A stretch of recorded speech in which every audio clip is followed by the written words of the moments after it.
This episode is brought to you by Samsung.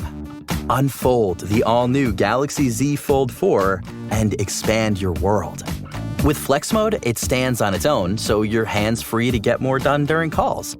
And with multi-window view, you can use up to 3 apps at the same time. Plus, the edge-to-edge screen allows you to fully immerse yourself in your favorite games and shows. Visit Samsung.com to learn more about Galaxy Z Fold 4.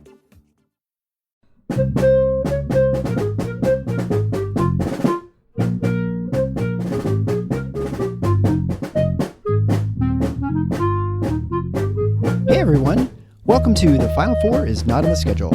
I'm your host Eric, alongside with expert analyst Rod. Thanks for joining us on the best MSU basketball podcast featuring an in-depth recruiting, game matchup, and post-game analysis. We dive deep to give you the best tools to enjoy the Spartans and impress your friends and family. Hey everybody, it's Eric alongside Rod here, back again with another Big Ten preseason analysis. We've got number 13, which is Minnesota. They struggled last year. Ben Johnson was a first-time coach, and boy, he inherited a really lousy team. Or actually, it's almost, you could argue, he inherited no team. He had to assemble his entire roster on the fly with transfers. It was as scorched earth as anything the Big Ten seen since Tom Crean's first season at Indiana. He was just left with nobody. I mean, he had the guys he had. One, Isaiah Innen, got hurt, didn't play at all.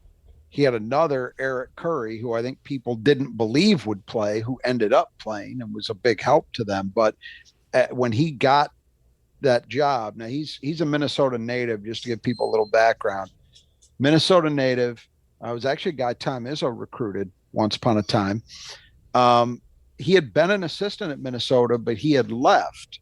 And I believe was an assistant at Xavier before he got the head coaching job at Minnesota, beating out some guys who were already established head coaches. So it was a hell of a get for him to walk into that job. And, you know, the University of Minnesota may be taking a bit of a flyer. But yeah, he just had, when he walked into the coach's office there, he had not much of anything resembling a roster. And he replaced Richard Pitino, who I think, I was shocked that he lasted as long as he did. I felt that he should have been gone 2 years before he was. And I don't know if he was just surviving on his name or I don't know, but it just seemed like a team that was spinning its wheels and never really improving. And yet he was still there the whole time. I used to annually for a while talk about this when we were doing these kind of things in the preseason, like, is this it for Richard Pitino? But you know what I think helped him a little bit is he had that 2018-19 season where it was not totally out of the blue. People knew that there was some talent there, but I don't think there was necessarily a definitive expectation that they'd be an NCAA tournament team, and they were, and they actually won a first-round game. If you remember, Michigan State, Cassius's junior year, the year they went to the Final Four, they got Minnesota in the second round, the round of 32. So they actually got to the tournament and won a game. I think if they had not made the tournament that year, he would have been gone. But making it bought him the next year, which ended up, without a tournament. And then he got the COVID year, and that was it. It had finally reached its end. But I agree with you. I don't know whether it was his last name or inertia, whatever it was, but you would think other guys have gotten a quicker hook at Minnesota too in that job. Yeah. And the biggest thing to me, and I've banged the drum on this for years and years and years, what used to make Minnesota a more credible program, a program that maybe once every 4 or 5 years was capable of cycling up into Big Ten title contention. And I'm talking about back to the 70s. From the 70s to the 90s, that's what Minnesota was. They weren't an annual NCAA tournament team, especially not with smaller fields, but they could be counted on to cycle up. And usually when they did, it was on the backs of really good Minnesota players. Kevin McHale.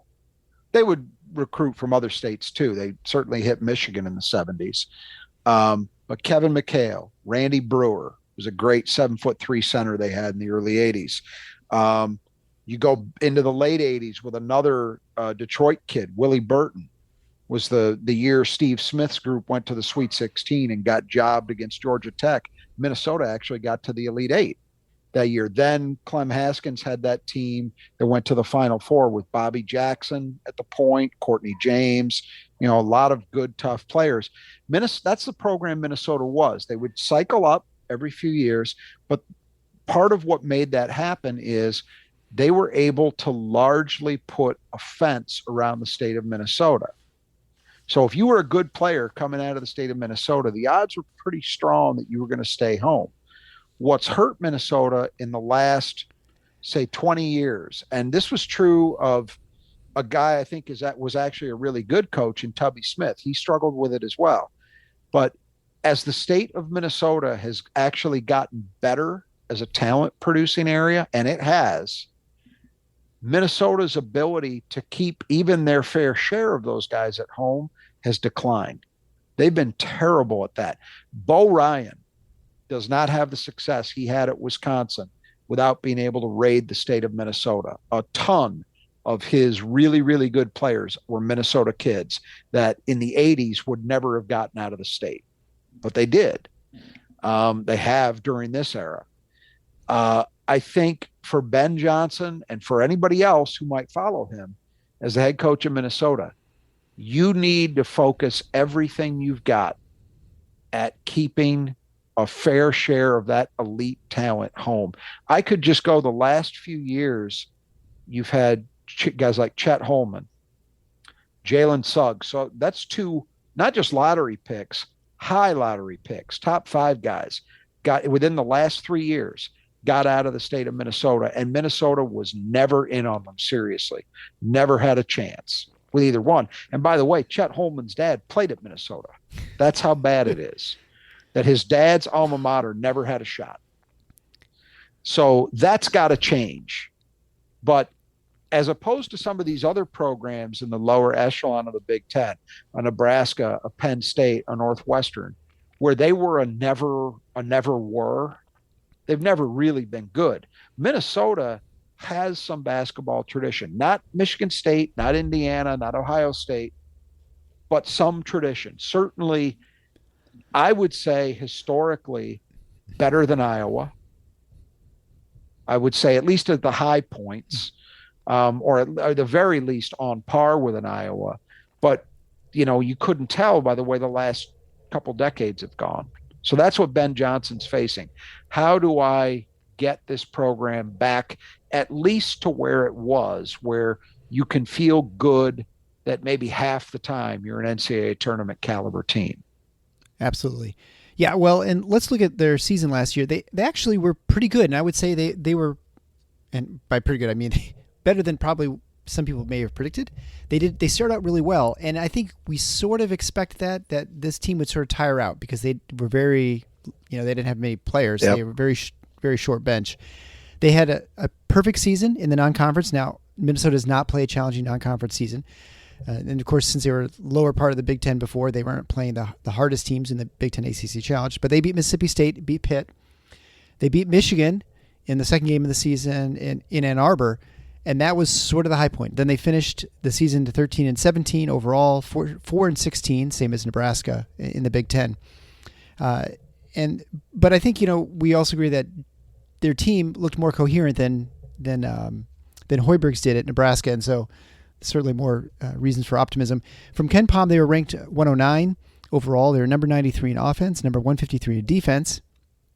Surprisingly, they were top 10 in turnover percentage and shot the three well, but they just really couldn't. They just were very small, and they were obviously very thin as far as the bench, and so they just got killed in rebounding except for Michigan State apparently, because we couldn't rebound against anyone, it seemed. Look, we mentioned at the outset that he was handed on the surface nearly impossible task. He was basically given charge of a program in April that didn't have a real roster. So what he did is he went out and assembled, and I'm being very loose with this because I'm not even sure this would qualify, but kind of a mid-major all-star kind of roster. That's what their team looked like. And I say maybe not even that, because I'm not sure that you would take that Minnesota starting five and drop them into a mid-major conference and say that's your all-conference team. I don't know that they were even that good. But that's what he was faced with. And you mentioned an incredibly shallow bench. I mean, a lot of games, they only played 6 guys. You could say at best, their rotation got to 8.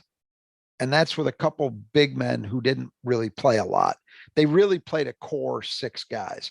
They had, I know this much, they had 4 starters who averaged 32 minutes a game or more. Right. That's a lot. At a Michigan State, if you have one guy averaging 32 minutes a night, that's a lot. They had 4. So one thing that I was actually really interested in looking at Minnesota's season last year, and it helped me maybe refocus some of my thoughts as Michigan State fans are want to on the issue of turnovers. You say, well, what leads Michigan State year after year to have, relatively speaking, issues? Some years it's worse than others, but they're never a great turnover margin team. Whereas the Big Ten is filled these days with teams that are in the top 10 or top 20 in turnover percentage. And Minnesota ended last year number 6. That's how good they were. And you say, well, it can't be experience, because that lineup had never played with each other before last season. So this is what frustrates, I think, Michigan State fans sometimes. They say, well, we have guys who are back for, 3-4 years who have played with each other over that time, and it's the same problem every year. Why? Well, I think what Minnesota last season perhaps indicates is that it's not so much about how long you've been on the roster together, but more how much are you playing together in the here and now. Minnesota's guys were all Iron Men.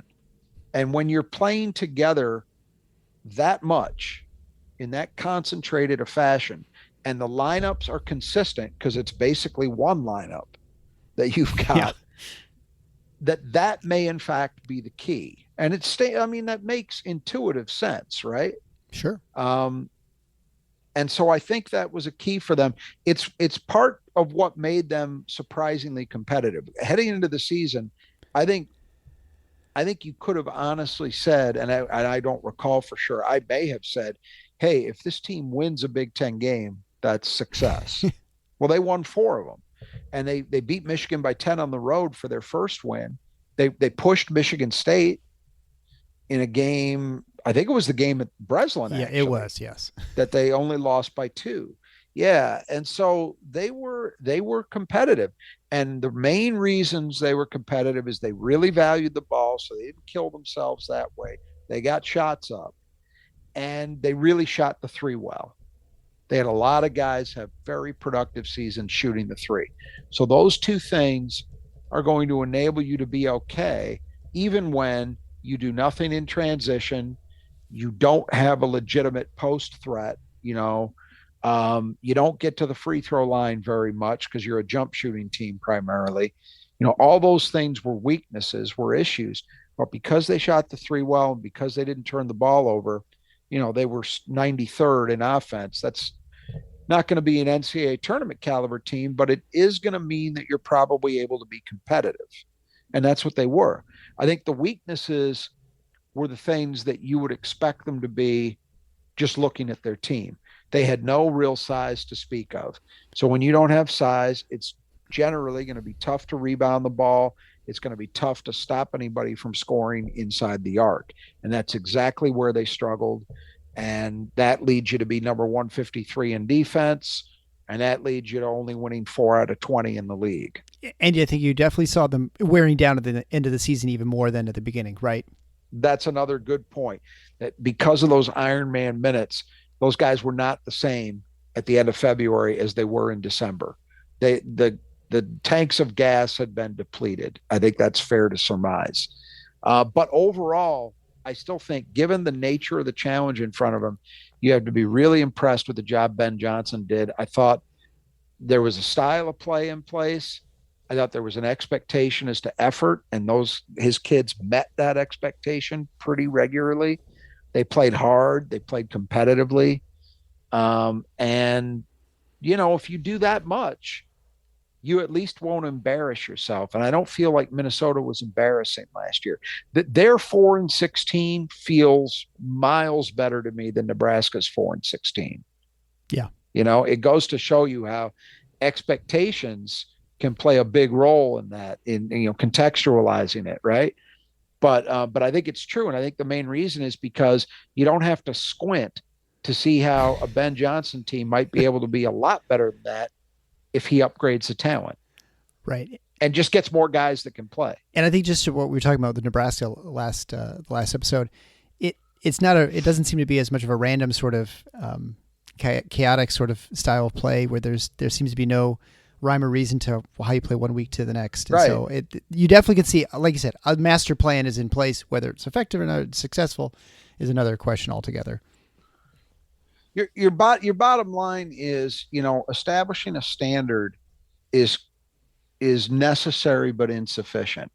I don't think you can win in a league like the Big Ten without it, but that alone isn't going to do it. You have to have that, and then you have to add good enough talent and enough guys with talent, enough bodies to really break through.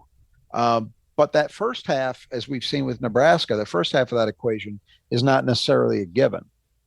So it looks to me like Minnesota has the first part. Now the question is, can they get the second in place? Absolutely. Well, let's look at the change in the roster. So players lost from last year. Number one would be Peyton Willis. This is the second time with the team he had left and came back. He's 6'4", played a lot. Well, I should say ever played a lot of minutes, but he averaged 15.9 points a game, shot 47, 43, and 63. Led the team in assists at 4 a game, and also had almost 5 rebounds per game. He had a great season. I mean, I did not expect him to be as good as he was, because I remembered his first go around, he had transferred in from Vanderbilt, if I remember correctly. And he was okay. He wasn't bad, but I didn't expect this. I mean, 43% from 3. He was actually more than just a 3-point shooter, though. He was pretty good off the dribble. Did a nice job running the offense on a team that really didn't. I mean, because Peyton Willis is not an actual point guard. He was kind of masquerading as one, but he did a pretty good job. He's a loss because, man, he did some good things for that team. If I recall, he had some games, too, where he just would not take over, but he would just look really good, and he'd have 4, 5, 6 buckets in a row for the team and keep him in games or bring him back. And I mean, he was definitely a thorn in opposing defense's side. Absolutely. No, really, really good season. Next would be E.J. Stevens. He's a 6'3" guard who transferred in from Lafayette. He averaged 10.2 points a game on 42, 39, and 82 shooting, and was another perimeter threat for the team. Yeah, I mean, again, another guy came in without a lot of fanfare from a mid-major, and 39% from 3 is a good number. He was able to help keep defenses honest. As I said, one of the 2 things that really drove Minnesota's success is that they had a lot of guys who proved capable of hitting threes. And so they found that and they wrote it. And Stevens was definitely part of that. Next would be Luke Lowy. He's another mid-major transfer. He's a 6'5" wing who averaged 8.1 points per game on 40, 33, and 75 shooting. Yeah, not as good a shooter as the first 2 guys, but good enough to be a threat. And he brought he played with a good high motor, some physicality to the perimeter group. Was a piece that they needed because God knows they just didn't have many bodies. So anybody who was capable of being a 30-minute a night guy for them was valuable. And so he fit that bill. The next player who's left is Eric Curry, a guy whose story, I mean, boy, you really felt bad for this kid. He definitely came in with all sorts of expectations. He had, and to see him just get in, did he get 1 or 2 ACL injuries? I feel like it was a couple. At least 2. I was thinking it was 2 or 3. Yeah, I mean, yes, more than you have ACLs, right? Yeah, I mean, he was. To refresh people's memory, because it goes back so long, Eric Curry was part of their team. I think he was a freshman. If I remember correctly, he was a freshman the same year as yeah, this would be right. The same year as the Cassius, Miles, Josh, Nick group. And he was a reserve on a pretty good Minnesota team that beat MSU in the Big Ten tournament that year. That Reggie Lynch was their big man, and Curry was behind him. But Curry really looked like a guy with a future because he was 6'9". He had some athleticism to him, and he also had some perimeter game. I can remember seeing him hit jumpers and say, "Oh man, this is a guy who's going to be able to stretch defenses," you know. And then the injuries set in, and he could just never stay healthy. And these were serious injuries; they were lower leg injuries, and that's hard to bounce back from. The expectation was going into last season that he wouldn't even play, and yet he did suit up. And thank God for Minnesota that he did. He started 25 games, 7.7 points, 5.8 rebounds, and at least gave them a guy who looked the part as a 5-man. And he had, if you remember, he had a game, I believe it might have even been both games against Michigan State where he wore us out. Yeah, he looked good both those games, yeah. And he didn't do that against everybody, but he had enough moments like that it was. And again, it's nice to see a guy able to go out on his terms after going through all that. I was just reading today, actually, when doing some research for this episode, that I can't remember the details on this, but he was recently awarded some kind of Big Ten fellowship, where I assume he's going to have, given that he played 6 years at Minnesota, I would assume he's on his way to a graduate degree of some type, but I think this plays into even furthering his education more. So congrats to him. And again, really inspirational to see a guy just battle through all of that and find a way to go out on his terms. Absolutely. Next would be Sean Sutherland. He's a 6'5" transfer from New Hampshire. He averaged 7.2 points a game in about 22 minutes. So he was one of the rare reserves. So he's the sixth guy in the rotation. He shot 48, 23, and 71. Yeah, not as good a shooter as the rest of their perimeter guys, but somebody had to give them something in terms of reserve minutes. So those guys didn't collapse from exhaustion. And he was the guy. And honestly, moving up from a program at New Hampshire's level to the Big Ten and, being competent, they would have liked to be shot the three better, but 48% from the floor overall, that's okay. So at 7 points a game, he definitely contributed. Next player to have left is a 6'9" grad transfer, Charlie Daniels. He worked inside a little bit. He averaged 1.5 points a game and 1.8 rebounds a game in about 11 minutes a game. Yeah, I mean, they just needed a couple bodies to throw in there. It was important that they have somebody, and Daniels was that guy. Not tremendously productive, but he was a body. Right. Yeah. When your bench is that thin, it doesn't really matter who you have. As long as somebody suck up some minutes. Somebody who's breathing. Yeah. Right. Right. If you can fog a mirror, you got a spot on the team. So next is Parker Fox. He had an ACL injury, really didn't get to play much, and this is one of those. I feel like Minnesota has a lot of these knee injuries. They do, and boy, you look at how their fan base reacts, and they just seem, how there used to be this thing in the MSU fan base that there was a string of years where it seemed that a lot of guys in the off season would have foot problems or ankle problems, and people say, "Oh, what kind of shoes are they wearing?" All the nonsense you hear. When the fact is, you know what the answer is? Mostly shit happens. Right. That's the answer. But, people can't accept that. Well, the Minnesota fan base is on that kind of kick with what's going on with all these knee injuries. So they've now got two guys who missed last year with knee injuries and are now going to miss this coming season with knee injuries. So 2 years in a row, two guys. That's horrible. You feel for them. You feel for the kids and you feel for the program, I guess. Parker Fox, I'm wondering if we're ever going to know what might have happened, because this guy was really intriguing to me. He was a Minnesota native, 6'8", 210 pounds, was a D2 player at Northern State. he was a monster, an absolute monster at that level. His last season at Northern State, he averaged something like 23 points, 9.9 rebounds, 3.5 block shots per game. First team All-American D2. It was his conference's player of the year and defensive player of the year. A lot of potential, so they felt. And, I think in recent years, we've seen just enough guys make that jump, because this is something you never used to see happen. Guys coming from D2 or D3 transferring up to the D1 level and being successful. And I hate to say it, but the guys down the road with Duncan Robinson, who transferred in from a powerhouse D3 program at Williams. I have to say that because my brother-in-law played there.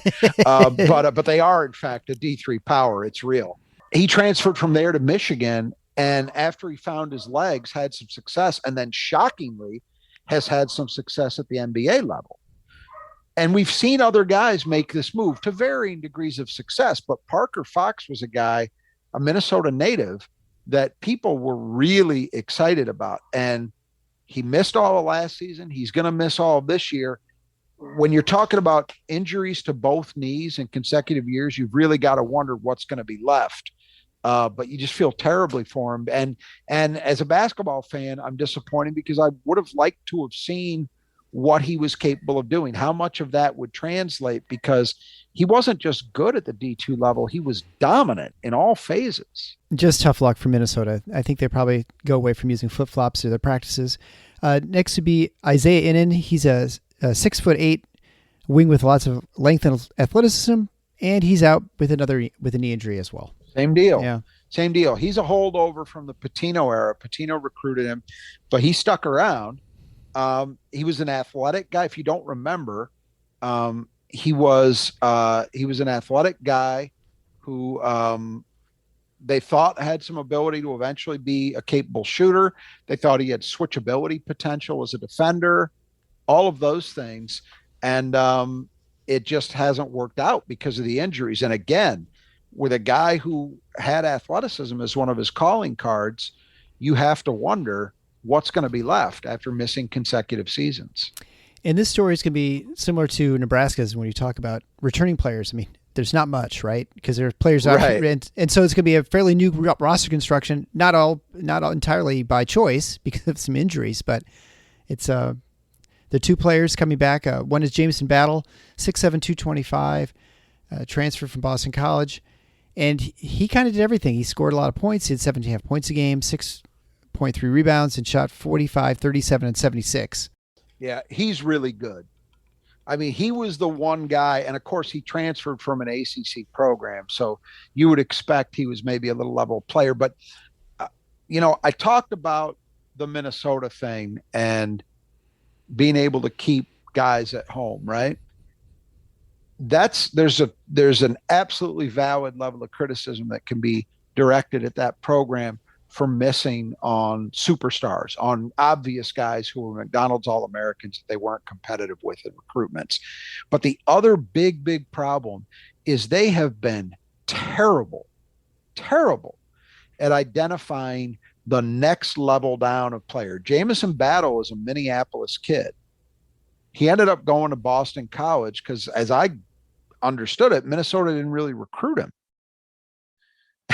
And then he comes back, and he's 17.5 points, 6.3 boards, and he's efficient. And clearly not just a Big Ten, a guy capable of starting in the Big Ten, but a guy who would be a good player for any team in this conference, in my opinion.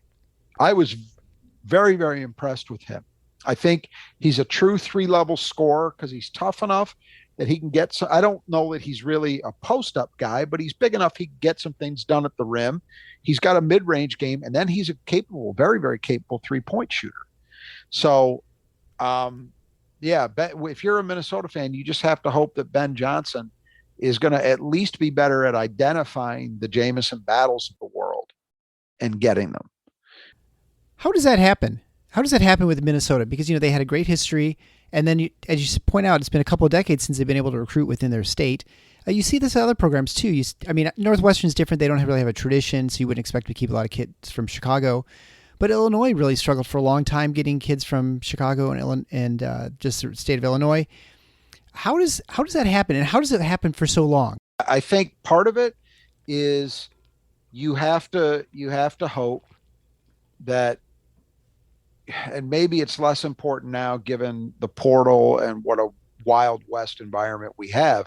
But if we're talking about the last 20 years where high school recruiting still really mattered and is the backbone of your program, I think having relationships with the people that matter in your state. Look, some of our listeners, I'm sure, are old enough to remember how things were pre-Tom Izzo.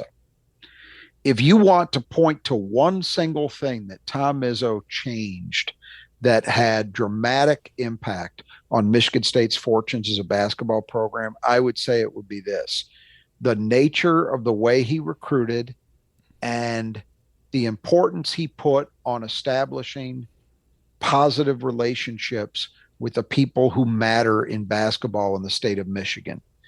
Judd Heathcote, from everything I understand, just simply did not care about that stuff enough. His philosophy was, look, we're going to be here with or without you.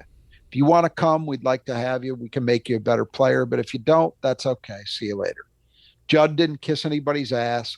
He also, frankly, did not work the way, we talked about that Xavier Booker. Right.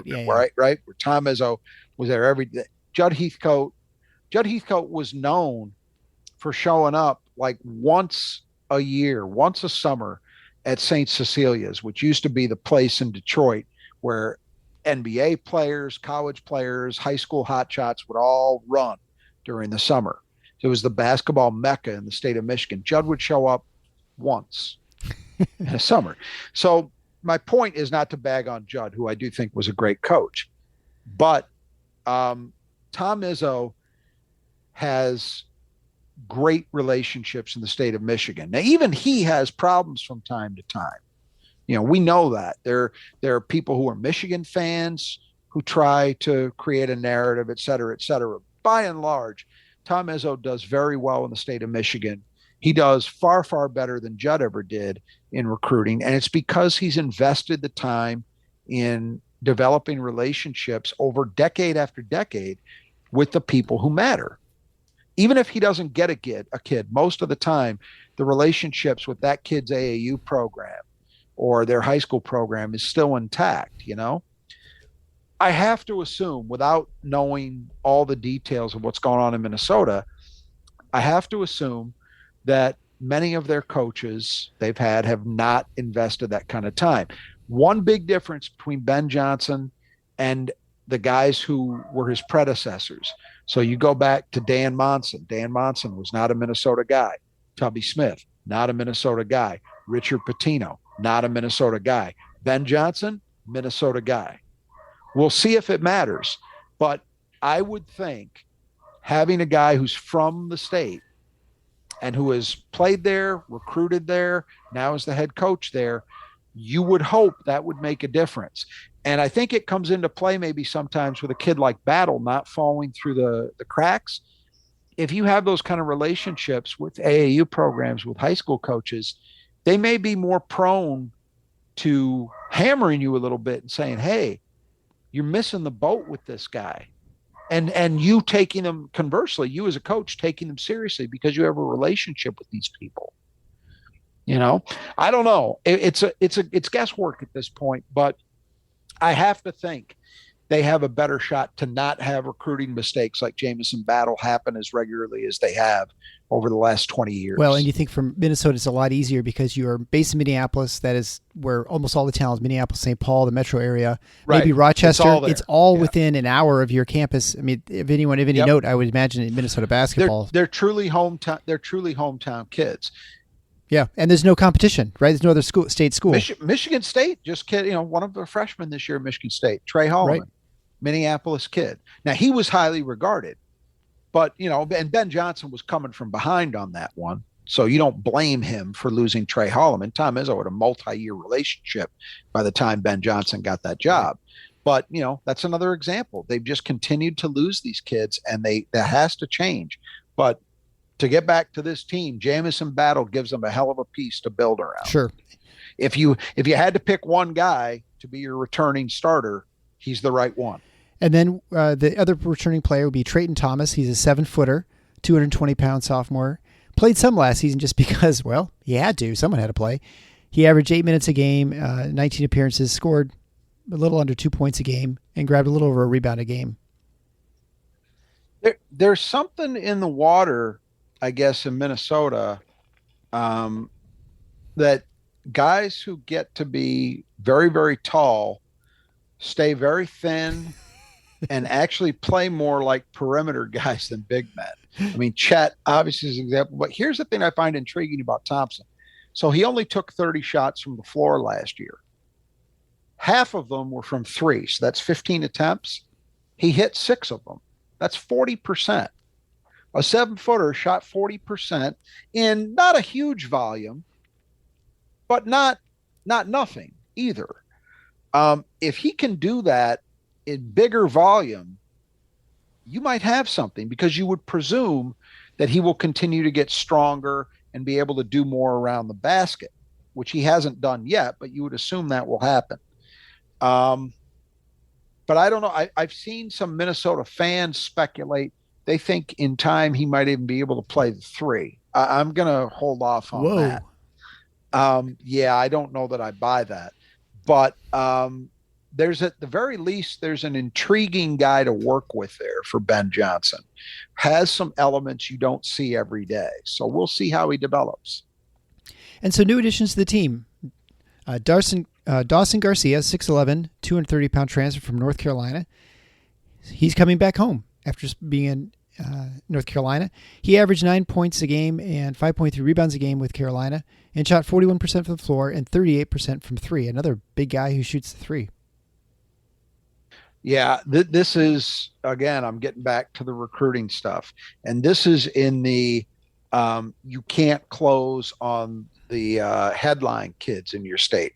Dawson Garcia, Minnesota native, McDonald's All-American. Marquette beats Minnesota out for him. He played his freshman year at Marquette. So that's not North Carolina beating you. No. That's not Kansas or Michigan State beating you. That's Marquette. Right. And all due respect to Marquette, if I'm a Minnesota fan, that would infuriate me. Absolutely infuriate me. That a mid-level, at best, Big East program is beating me for a kid from my backyard. He did his freshman year at Marquette. He transferred to Carolina, had a good year, started a bunch for them, but I think toward the end of the year I want to say he was hurt, but I think he also got sort of lost in the shuffle. If you remember that Carolina team, they had a lot of size. They played a lot of size. So he was one of a number of big men on that roster. So him coming home to Minnesota is a big deal, because he's produced some at a big time level, but he's unquestionably a major talent. No doubt about it. The only question here is eligibility. It is up in the air as to whether he's going to get a waiver to be eligible to play. That is a huge deal for Minnesota. If he does not get that waiver, that's a problem.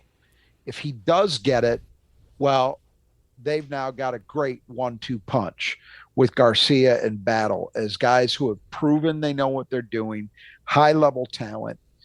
I'm going to assume he gets the waiver, because who the hell doesn't get a waiver? I mean, it's like you think everything's so loosey-goosey now. You would think it'd be an automatic.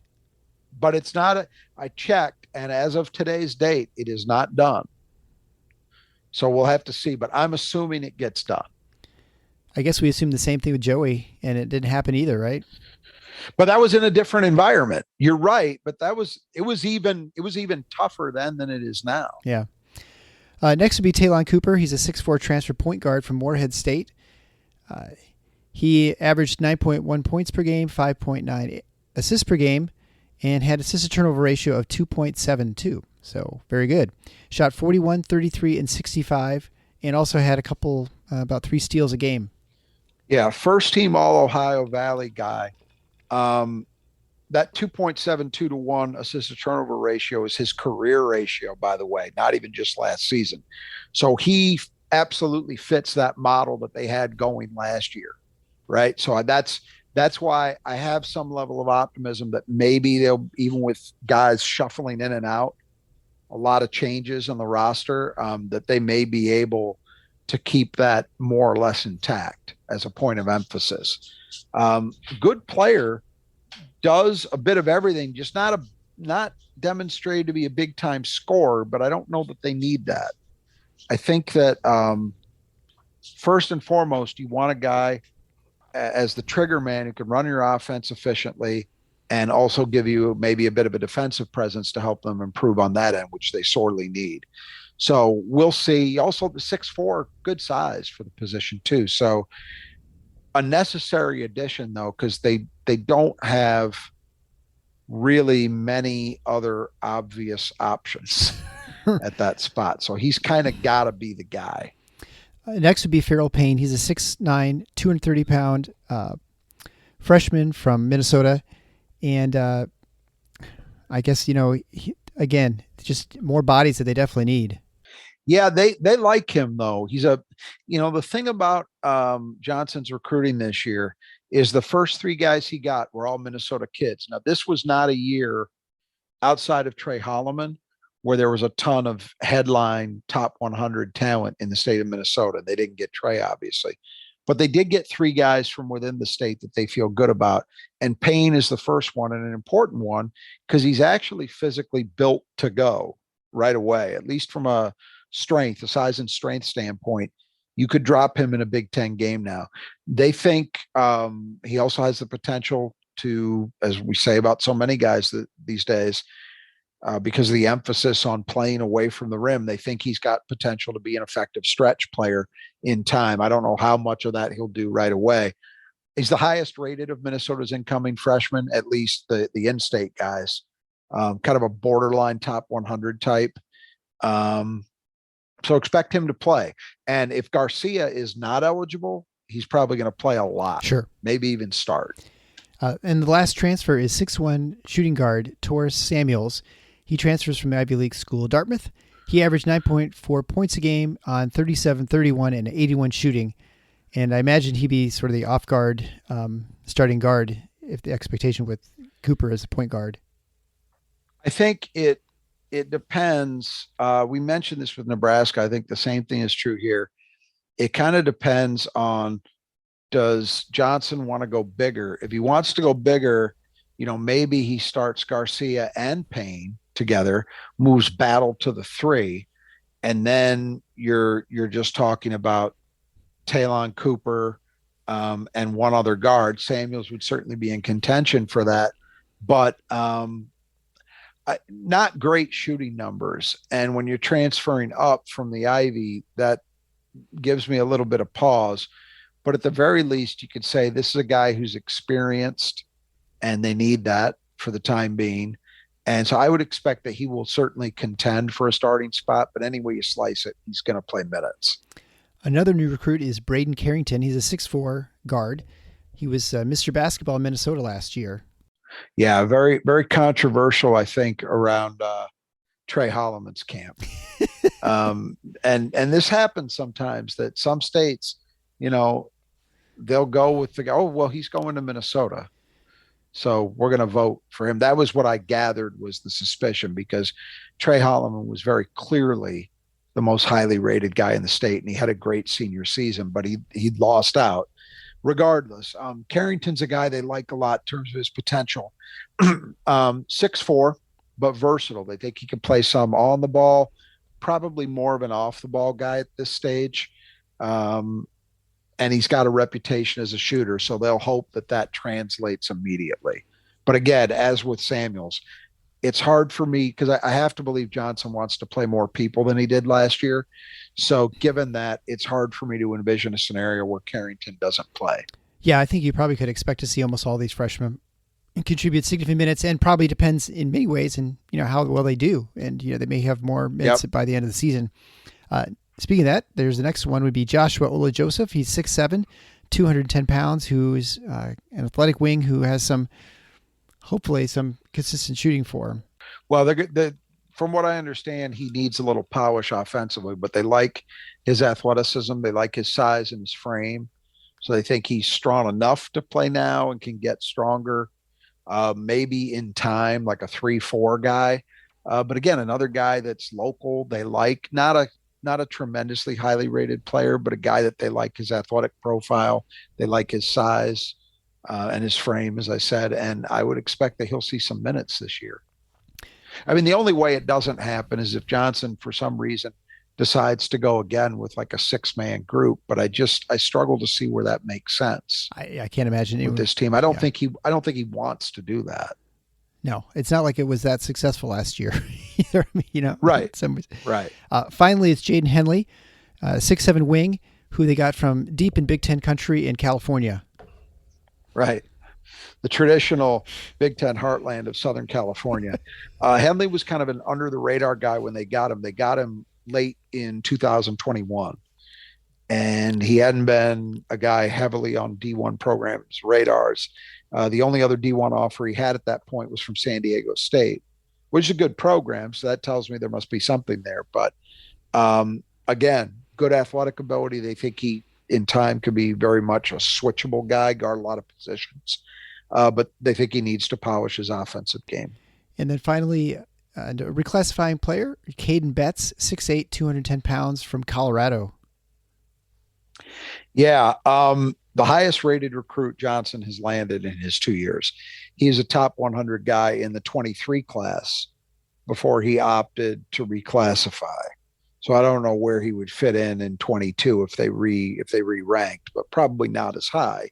But still a lot of talent here.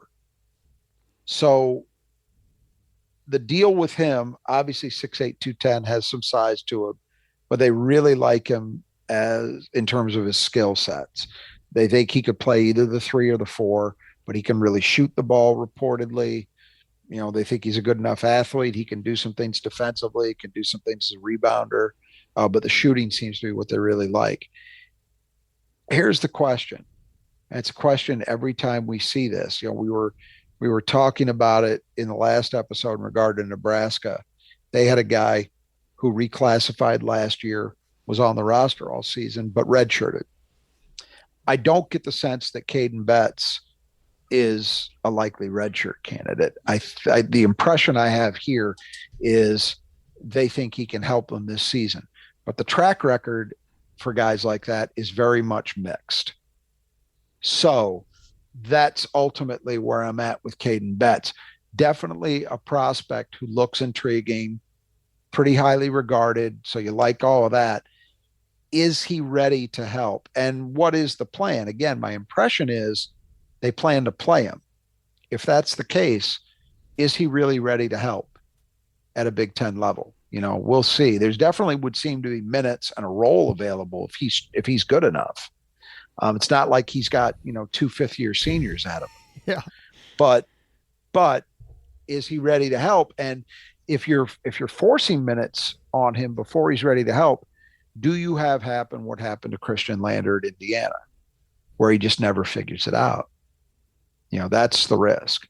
I would say this, I don't want to go too far with Christian Lander comparisons, because part of the problem there is you were talking about a point guard. Yeah. Betts is not going to have that level of responsibility thrust upon him. When you're playing the positions he's playing, it's probably a little easier to make that transition mentally. You have a lot less on your plate.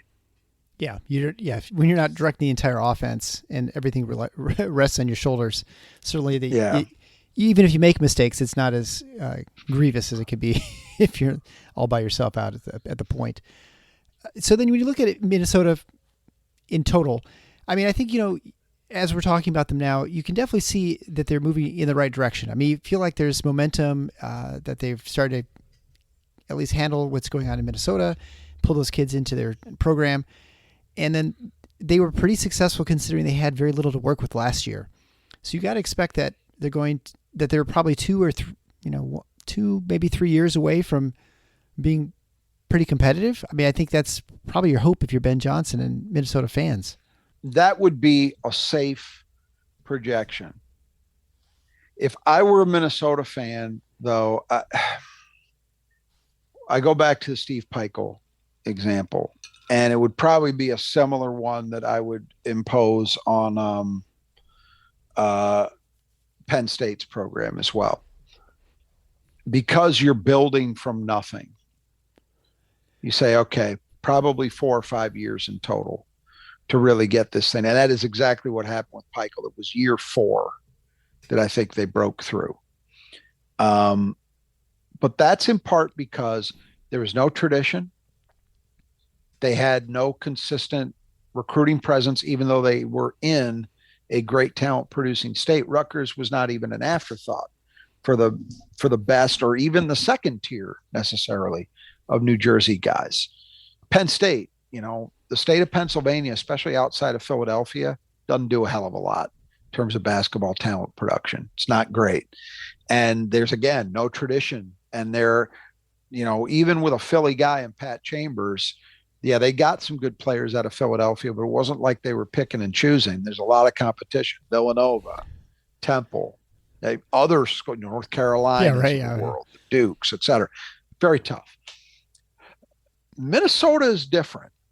Minnesota, if you had, and I don't know yet whether Ben Johnson's the right guy, but if you have the right guy who is from the state, has those connections, those relationships built up.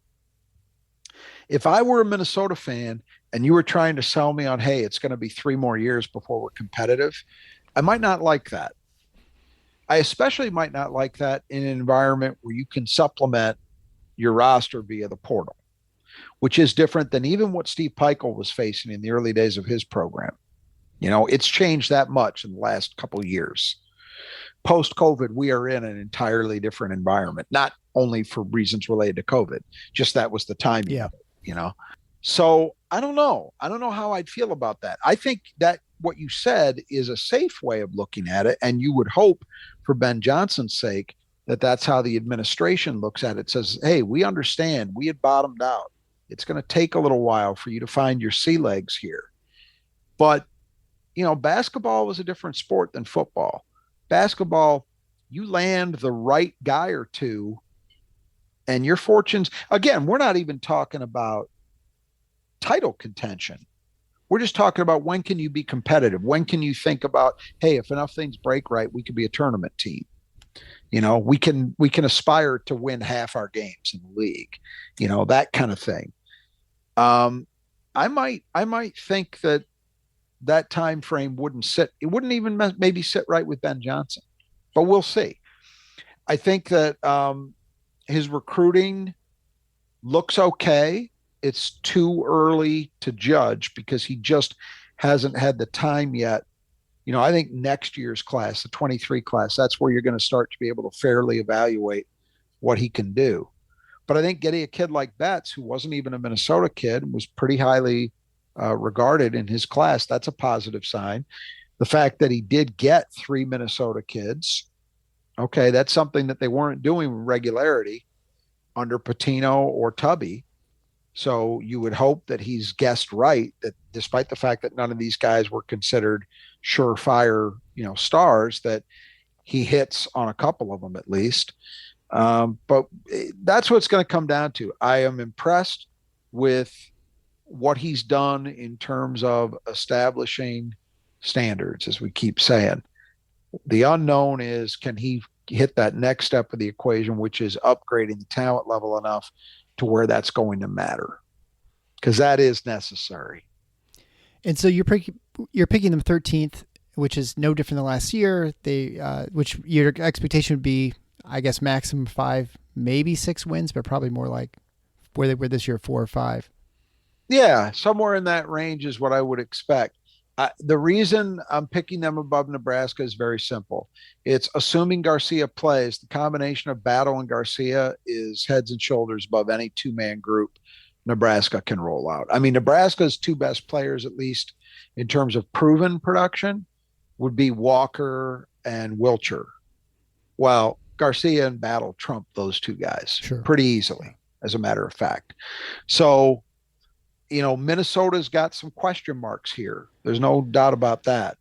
But when you've got 2 guys, the caliber of those 2 players, I would say pretty much every night that gives you at least a puncher's chance to compete. They won't get it done most nights, but it gives you a chance to have 2 guys, you're running out there on a nightly basis the caliber of Battle and Garcia. So that's why I've got them. Hey, Minnesota could even top this. I mean, the next team we're going to do, spoiler alert, Northwestern. I don't know that they're really any better than Minnesota. Minnesota could finish 12th and it wouldn't shock me, but I'm being conservative with it. I've got them where I have them now, but that's the reason why I've got them above Nebraska. Right. Is those two guys primarily. And in some ways, the difference between these teams is pretty small. It could be a fluky shot Yes. here or there, and it could be 2 spots in the standings in the end. Both of them have serious questions at the point. I actually like Minnesota's potential answer a little better. Both of them are going to be running out a lot of guys, as we talked about. A lot of guys that weren't on the roster last year are going to be playing this year, a lot of them. So how does that all work? There's some similarities here, but I just think Minnesota's a shade better position. And that's all that's going to separate a lot of these teams probably when it comes to the end of the season. Right. Just a little edge. Yep. So again, I want to remind people, if you have not had the opportunity to join our community at tffinauts.com, you can go sign up to be a member on our message board. We have lots of lively discussions that'll become livelier as we get closer to the season, obviously.